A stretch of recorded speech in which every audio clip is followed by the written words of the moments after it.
to Washington and to BBC News, the editors. Is America finished as the world superpower? Immigration, good or bad for Britain?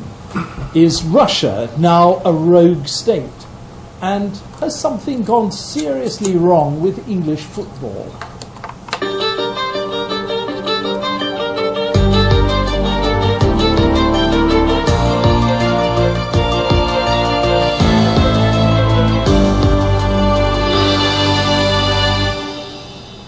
It's almost 50 years to the very day since I first came to America, a gawky, innocent 18-year-old. I was absolutely blown away by the place. It seemed light years ahead of dowdy, class-ridden, backward-looking Britain. Well, I adore this country still, but it doesn't feel like the future anymore. The rest of the developed world has caught up with it. According to the New York Times, Britain is now more socially mobile than America and has a fairer distribution of income too. Nowadays, this country can sometimes seem distinctly backward-looking itself. President George W. Bush banned stem cell research because Christian fundamentalists didn't like it. America still executes prisoners, just like Iran, Saudi Arabia, and China. It has practiced torture and imprisonment without trial, and it assassinates its enemies, just like all those countries it's always criticised. 50 years on then, America is still a wonderful place, but it doesn't seem to me like the pinnacle of civilization anymore, and its position in the world isn't what it was either. In fact, is it really a superpower any longer? Mark Mardell, our North America editor, has been considering. Come on, let's get to Orsted. Come on. It's a land of big skies and bigger dreams. Welcome to the West. It was in part the drive to the West that gave the sense that America was a land of endless possibilities with a unique destiny. But in the 4 years I've been here, there's been a stampede of politicians and pundits fretting that America is in decline, about to become ordinary. Its influence on the wane, head over heels in debt, its infrastructure crumbling, its economy faltering, about to be outstripped by more dynamic rivals. Even those quintessentially American items, my jeans and my cowboy boots, were made in China.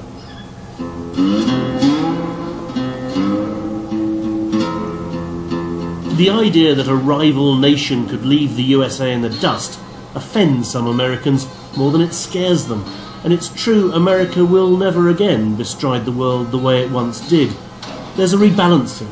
After centuries when first Europe and then the USA seemed to hold all the cards, have all the power and all the wealth, the rise of the rest, China and India and South America, means that's already history.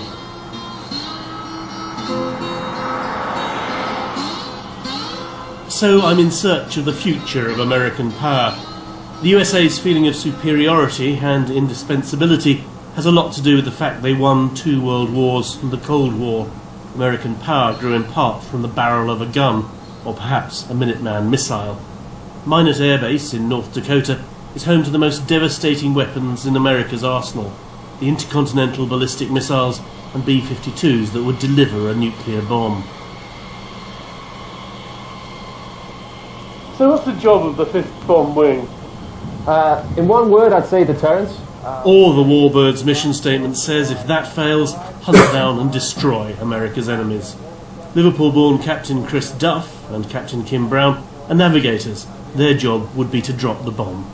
So you'd be the one that pulls the lever that actually drops the nuclear bomb? Well, as the offense team, we're the ones that are responsible for weapons activities, pre-flighting them, making sure we're within parameters, and that we're dropping the right type of weapon on the right type of target. That's quite a responsibility. It is. So is American power as great as it ever was?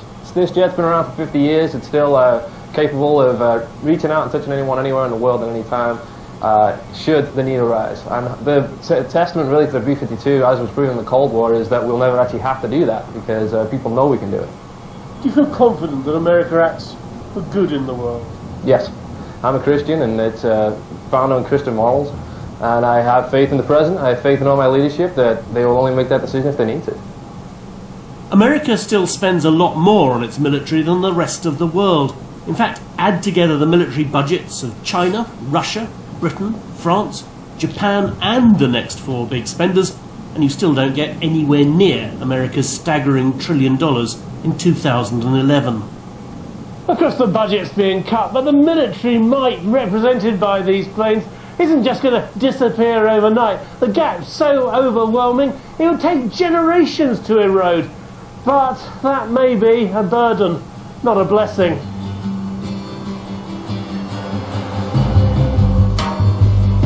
The other source of American might has been its economy, and that has suffered serious shocks. Playing second fiddle to China does seem inevitable, but you wouldn't know it here. 200 years ago, this was the edge of the wild frontier as America expanded to fill a continent and, well, to become itself. And it's still got this frontier feel here because, once again, in North Dakota, it's boom time. The state has the lowest unemployment rate in the USA, and it's all down to a huge expansion in fracking here in Williston. It's a controversial technique, shattering rocks miles underground, forcing them to yield up their bounty of oil and gas. They call this Kuwait on the prairie. Before long, an abundance of cheap fuel will mean America won't rely on the Middle East or anyone else for its power. We're on what was the frontier. America pushed to the boundary, pushed to the Pacific. There's nowhere left to expand, is there? Sure there is. They're just exactly what we're doing. Right here, we're expanding we have a new frontier called the Bakken, called the Three Forks Formation, and I would say that we would be very short-sighted if we think that that's the best we can do. It isn't the truth that you've had your day, the British had their day, the Greeks had their day, America's day is going. America's day is still building. We are still on the upswing. We are getting better every day, and North Dakota is a perfect example of just how American ingenuity is improving and taking us on to the next frontier. There are few boundaries to the patriotic optimism of Americans, but fear of decline has a political edge. This is a very young country, still growing up and changing. Randall Bratton's family has ranched out here in southern Montana for 5 generations. He's 87 and doesn't like the way things are going. Don't look very good to me. This government and politics is all getting everything all screwed up. Don't like the way it's going. Well, America's still the greatest. Probably always, and I hope it always will be. The sun is setting on a certain sort of American power, but a new dawn can be within reach if Americans themselves can embrace a world where they no longer effortlessly outshine the rest, but are still a bright point of light amid the darkness.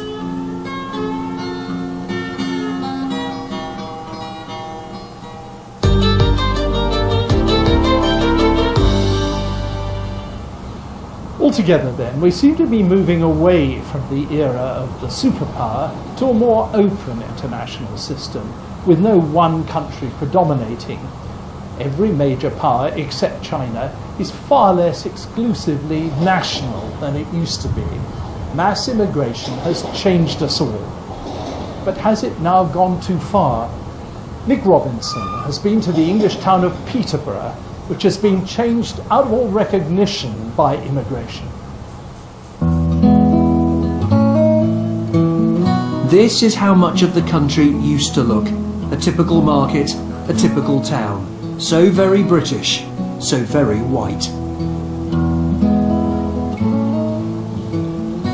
Not anymore. The face of Britain is changing. And nowhere more so than here in Peterborough. In the last decade in this city, 24,000 immigrants moved in. That's more than 1 in 8 of the population. Over the past decade, more than 1 million Eastern Europeans came to Britain and stayed. Now politicians are competing to say that the country is no longer open to all comers.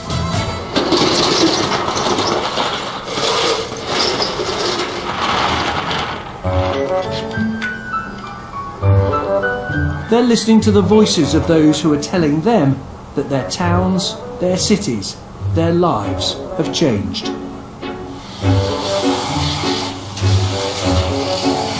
I'll be honest, I want to move out of Peterborough. Surely to give my son a fair chance in the schools.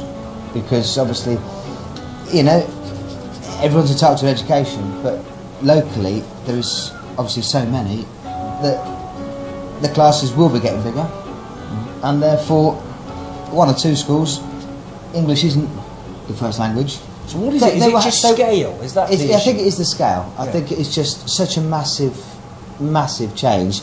And lots of people, my father very rarely comes into town, or his wife, because they don't feel safe.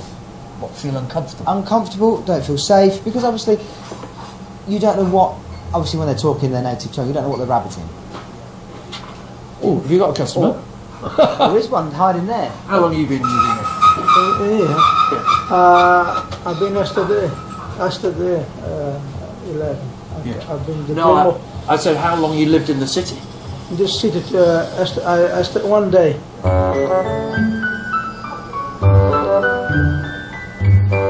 Ian is very, very far from being alone. About 3/4 of people tell pollsters they think immigration's too high, and more than half of us say that we think immigration should be cut by a lot. Now, that's been true for a long time, but something has changed in the last few years. The number of people who say that the impact of immigration is very bad has almost doubled. Everything's in there, yeah? I don't have to check it. Interestingly, that's a view shared by first and second generation immigrants. The new arrivals are not integrating as well. This ghetto situation. Parim's father came from the Punjab to Peterborough to set up this school. How different would he think Peterborough was now to what it was then? I think he'd be shocked.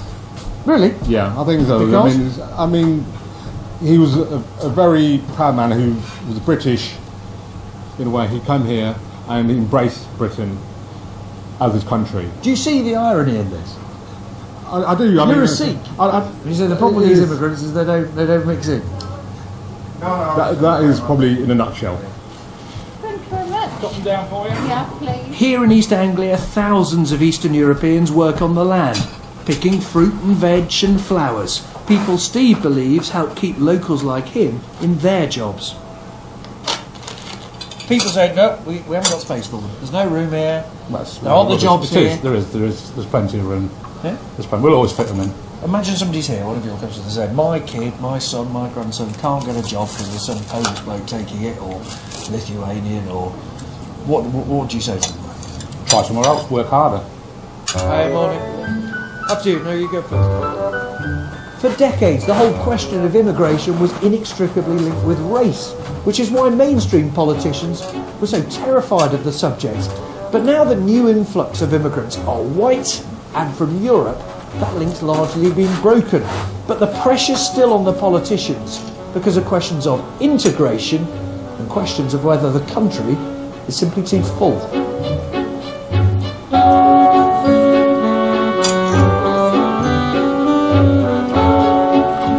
This is a Polish paper for here. Poles are known here for being hard workers, doing the jobs many others simply won't do. They're also known, though, for keeping themselves to themselves. We are a Polish shop, you know, so that's why people are coming here, especially Polish people which are not speaking English. But I guess 40, 50 years ago, maybe new arrivals in Britain thought, we have to learn English. Yeah, and then now you don't have to really, because if you got some problems, you can always come even to Polish shop. This city has already successfully absorbed many waves of immigrants, including thousands of Italians, one of whom is now Peterborough's political leader. My sense is you're kind of a big optimist about immigration, whereas I might have expected you not to be. Okay, well, look, my view is a glass is either half full or half empty. Now, we can't stop immigration coming to the city. As a council, as an administration, I cannot stop people coming in. So what do? You either say they're a huge problem and we want them to go away, or you say, well, they're going to come anyway, so let's make the very, very best of it. Oh, look at that.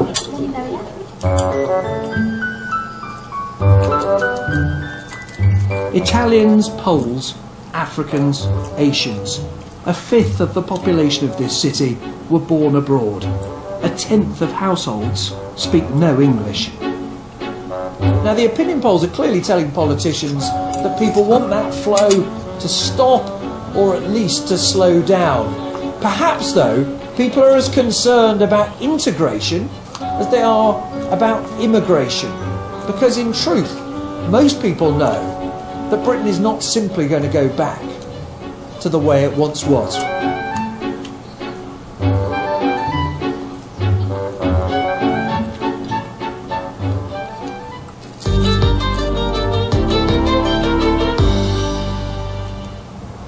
Ever since the fall of the Soviet Union in 1991, this country, America, seems rather to have missed the simple certainties of having one single major enemy.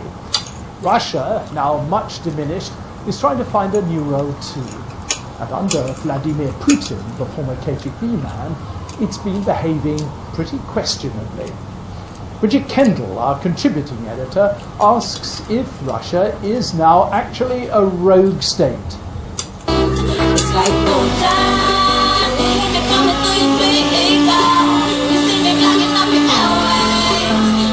The ultimate hangout in Moscow on a Friday night.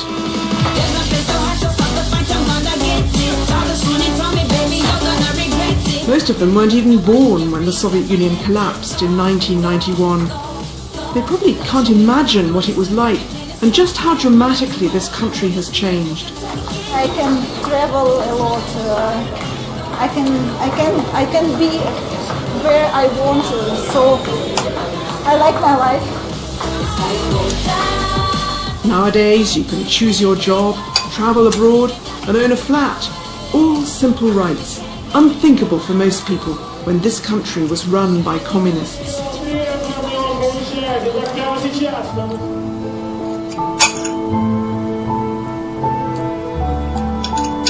For over 30 years I've been coming here, first as a student, then as a journalist, and I can't help feeling optimistic when I walk around Moscow these days. But beneath the new veneer of prosperity, there's a darker side. It's all to do with how power at the top in Russia is wielded, as though laws and public accountability matter less than security. When I was here in the 1980s, that building, the old KGB headquarters, used to give me the shivers. The secret state within a state that spied on its own citizens and controlled the country from within. And it's still here, and still hugely powerful, and probably bigger than ever, because it's directly connected to the Russian president, Vladimir Putin, himself a former KGB officer. So, is Russia a dangerous force in the world? A rogue state that poses a threat?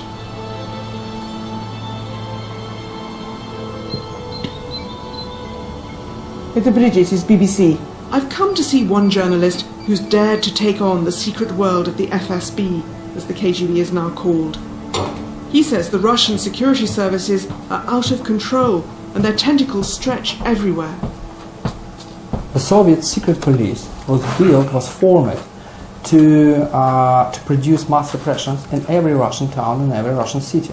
And this system was not changed when we got the new regime. They regard the war as a battle between the good and the evil. It's not easy to penetrate the black hole at the heart of Russia and to know how high up the corruption and violence go. Even for those of us who've interviewed Vladimir Putin, it's hard to know what makes him tick and how rich he really is. And those who try to dig beneath the surface tend to come to a sticky end, like the investigative journalist Anna Politkovskaya, gunned down in her own apartment building, or the émigré Alexander Litvinenko, who was apparently tracking Russian mafia networks when he was poisoned in London. The whistleblowing lawyer Sergei Magnitsky ended up dying in Russian police custody, and now he's been put on trial, even though he's dead.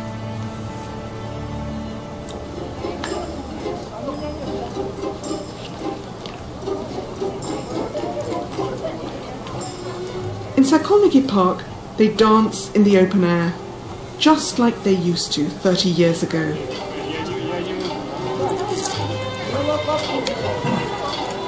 Most of these pensioners were reluctant to be interviewed, nervous about giving their views.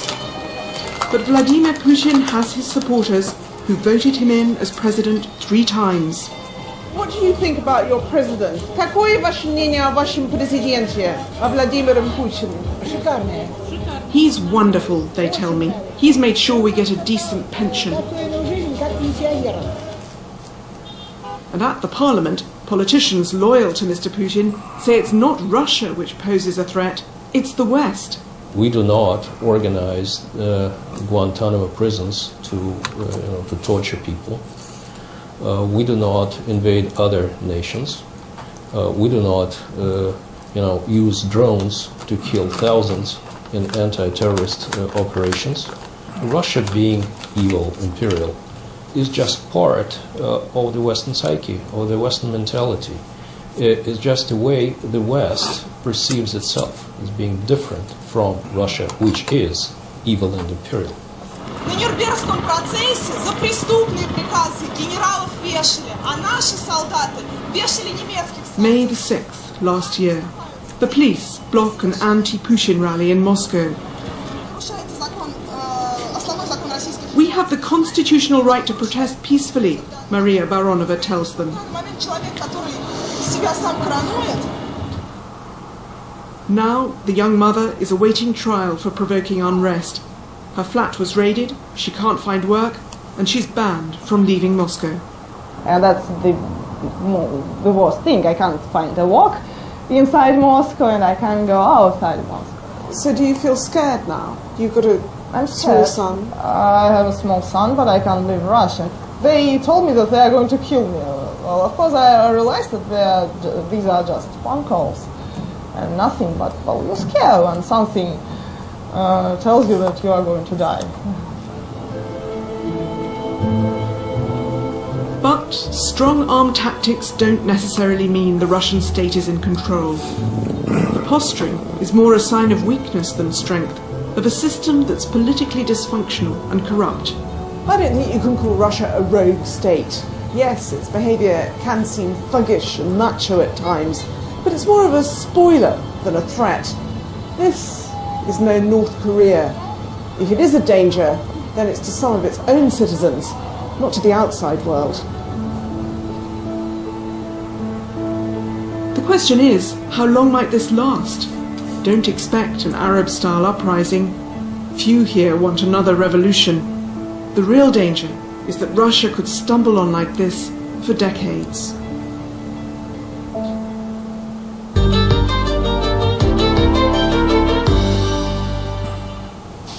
America is the one country where football, our kind of football that is, has never made a final breakthrough.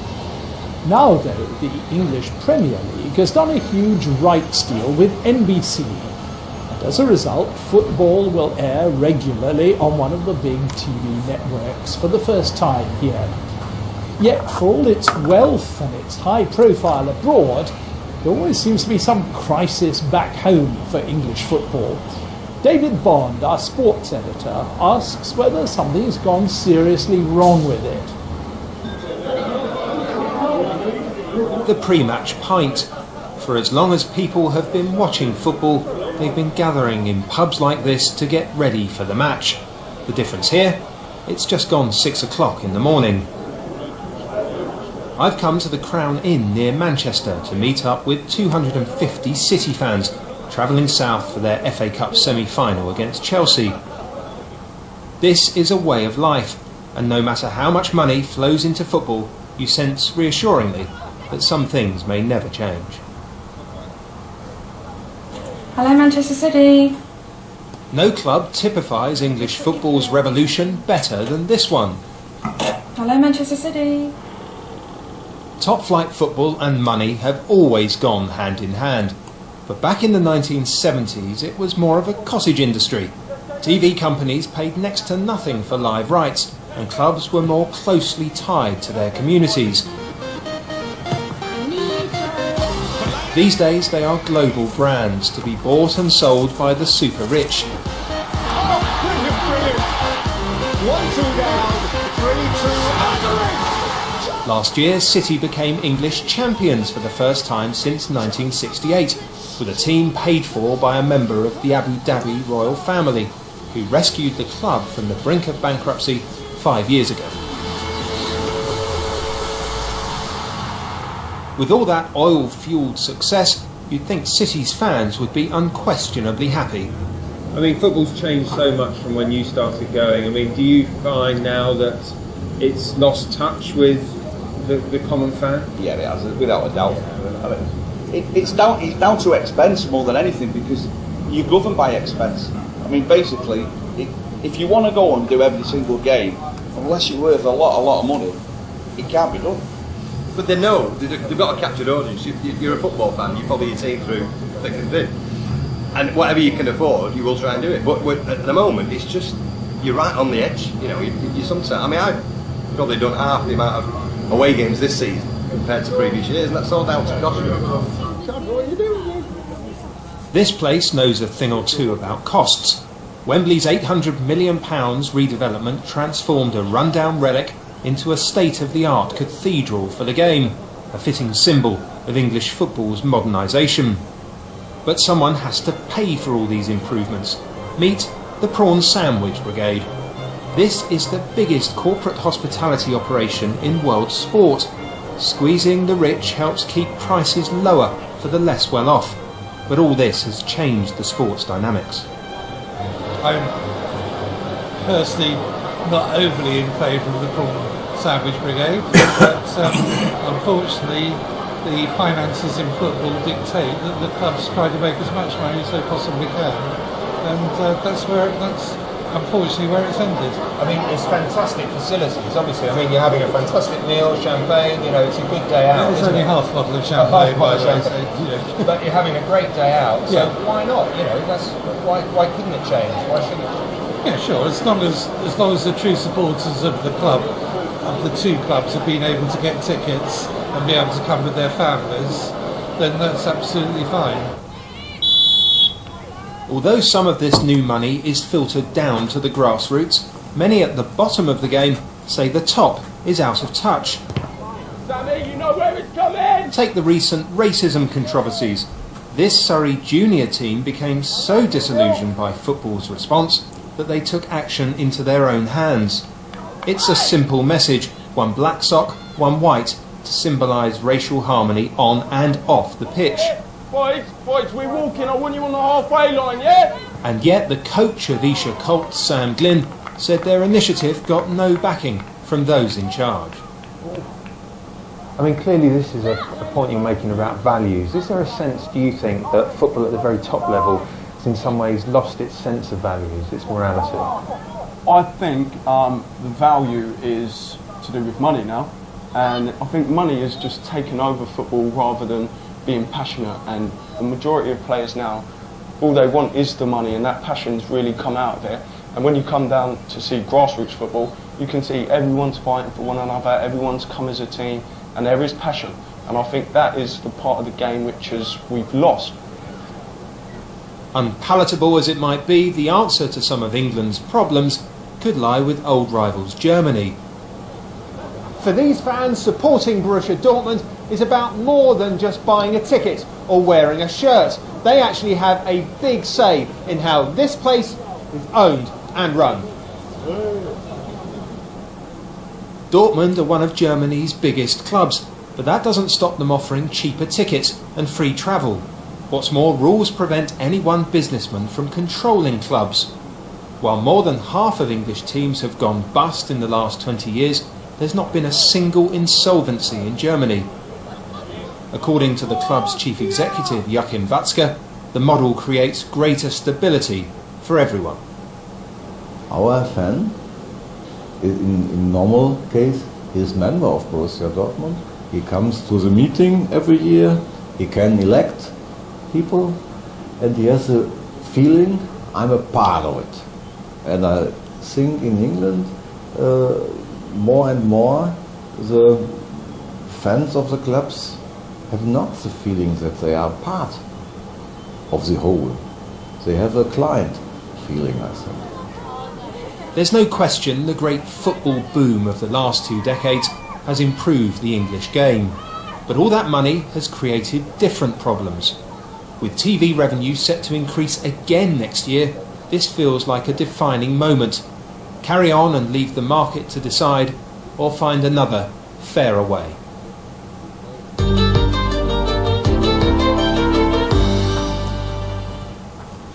All round us are the classic monuments to America's self-confidence. Yet ever since 9/11, and reinforced recently by the Boston bombings, the old sense of impregnability seems to have faded. We're even seeing a rash of feature films about attacks on the White House itself. Olympus Has Fallen has just been released. Hollywood is cashing in on American vulnerability. Well, that's it from Washington. Till we meet again, goodbye.